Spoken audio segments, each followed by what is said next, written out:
Un autre aspect de ta personnalité, c'est la façon dont tu as mis au monde des spectacles. Car tu es un des metteurs en scène les plus connus des scènes parisiennes, et pour ne citer qu'un titre qui a fait le tour du monde, tu as aidé à faire naître la célèbre Cage aux Folles, Oui. que Jean Poiret a écrite, bien sûr, mais dont je sais à quel point tu lui as donné des conseils pour qu'elle C'est-à-dire que la vienne. Cage aux Folles, ce sont de ces coups formidables de la vie, de nos vies de professionnels, comme ça, entre Jean Poiret et Michel Serrault, qui avaient derrière eux tant de spectacles ensemble. Et tout d'un coup, on est parti là-dessus, d'ailleurs, sans penser que ça ferait ça.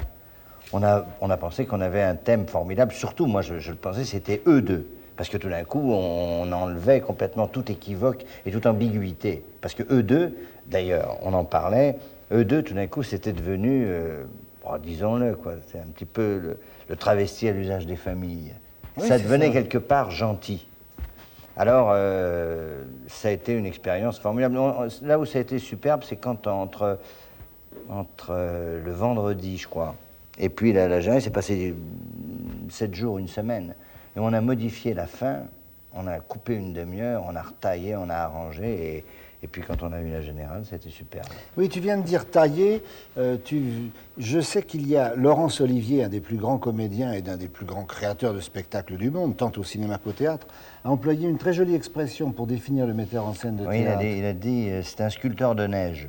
Parce que, oui, c'est vrai d'ailleurs, c'est vrai qu'un spectacle abouti comme ça, sorti des répétitions, passant au public, au bout d'un mois, si on ne vient pas voir le spectacle, on est sidéré de ce que les acteurs ont fait du travail. Alors parfois, c'est tout à fait positif. Enfin, je veux dire, le spectacle s'est élargi, les rapports avec le public sont devenus tout à fait positifs pour le spectacle. Ou alors, à d'autres moments, ça a complètement détruit. Parce que le public gauchit un tout petit peu dans le sens de ne pas amener dans le bon sens les acteurs. C'est-à-dire que les acteurs vont d'effet en effet et ne racontent plus l'histoire. C'est-à-dire, je parle des spectacles comiques, tout ce qui n'est pas intéressant et ne ramène pas de gros rires, tout d'un coup, alors on avance, ce qu'on appelle chez nous déblayer, ça avance, et alors il n'y a plus d'histoire, il y a des énormes rires de moment en moment, mais on ne raconte plus l'histoire. Ça me chiffonne un tout petit peu, ça. Tu viens de parler là d'un comédien qui est notre ami et que nous admirons profondément, c'est Michel Serrault. Il y en a un autre aussi qui t'a beaucoup marqué, frappé, c'est Louis de Funès. Ah, de Funès, il m'a frappé d'autant plus que c'est le personnage avec qui je ne suis pas sérieux. Je dois dire que quand tout d'un coup ça prend une allure de vérité dans les premières répétitions, je suis le premier client et je suis connu pour ça, je ris. J'ai ce qu'on appelle la risette, je m'amuse franchement. Je deviens le spectateur du truc que je fais. Louis est l'acteur dont je ne peux pas tenir le regard dans les premières répétitions. Et comme il me voit partir, il a du mal à tenir aussi, lui aussi. Et je peux pas. On a tourné un truc pour... enfin, je peux pas. Je sais pas maintenant, ça fait longtemps qu'on n'a pas travaillé ensemble, mais on a fait pour la télévision un carrousel de Noël. À l'époque, on était en noir et blanc. Et on a tellement fait de prises en 16 mm qu'il y a eu une enquête administrative. Une enquête en demandant au réalisateur comment il avait pu dépenser autant de pellicules, puisque c'était dément. Il jouait un personnage de fou, un soir de Noël, et je faisais un psychiatre qui allait rentrer chez lui pour fêter Noël avec sa famille. Et il arrivait, il était un patient pas attendu, et ça commençait par, il arrivait, et il me demandait d'aller mettre mes souliers dans la cheminée avant de commencer la séance. Alors c'était fou. Et à un moment donné, il me montrait la photo de son papa, qui était une photo de carte il se prenait pour le Père Noël, le Père Noël traditionnel avec la hotte. Alors on arrivait, je faisais le tour du bureau, il me disait venez voir. La photo de papa avec tout ce que ça Alors je venais, je faisais le tour du bureau, puis il tenait la photo comme ça, on arrivait, photo, insert de la photo, ce que le public voyait, c'est la photo là, et on avait à se regarder tous les deux après. C'est-à-dire, moi, d'une inquiétude énorme, et lui, quand il fait cette espèce de sourire, c'est là où on a mis, je crois, on a mis 2 heures à tourner ça. Mais c'est un clown prodigieux, c'est un personnage en effet. Fantastique parce que c'est un des acteurs, si pas l'acteur, qui joue comme un dessin animé. il a la vivacité, il a la force, il a le rythme intérieur. On a l'impression que c'est dessiné par... C'est par Donald, Tex. d'ailleurs. C'est ça. Donald, c'est ce personnage. C'est fait avec une violence, une efficacité totale.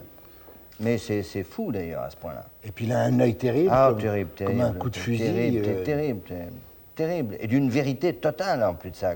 Comme un dessin animé, je veux dire, il a cet impact profond, comme ça. On n'a pas ça souvent. Ça désarçonne un peu en face. Alors, il y a Je passe sur tous les borborigmes auxquels on a droit entre. Oui. Et puis oui, parce qu'il fait des choses tout à fait curieuses. Il fait des choses à côté, il illustre un mot. Oui. J'ai mis en scène dans Oscar, il avait à parler d'une petite môme qui n'existait pas, de sa fille. Alors, il essayait de persuader sa femme devant une tierce personne de dire qu'elle existait, cette petite. Il faisait la petite, la cadette. La cadette. Il faisait les nattes. Il la faisait jouer à la marelle, il faisait jouer du tambour. Il faut dire que pour les autres acteurs, c'est pétrifiant parce qu'on ne peut rien faire, l'action s'arrête. Là. Il jouait à la marelle, il sautait, pam, il tapait le ballon. Genre, pam. Puis un dessin animé complètement, dans l'espace de 30 secondes, et à la fin, il faisait le poisson. Elle lui annonçait que le poisson était mort, le poisson rouge, il faisait des ouïes, tout. C'est extraordinaire. C'est dans Oscar aussi qu'il avait un numéro de nez. Le numéro de nez, il roulait avec le... Ah oui. Personnage Non, extraordinaire. mais c'est d'autant plus frappant pour moi, parce que moi, je l'ai mis en scène Oscar, mais j'ai créé Oscar avec Belmondo et Maria Pacôme. Nous avons créé la pièce. Et ça a été un très grand Ça a succès. été un bon succès. On a fait un bon succès. On a bien joué la pièce, c'est bien passé. Belmondo jouait le rôle que jouait Claude Rich au cinéma. Et Jean-Paul était toujours jeune, il sortait du conservatoire. Et Maria Pacôme, qu'il a rejoué après avec Louis.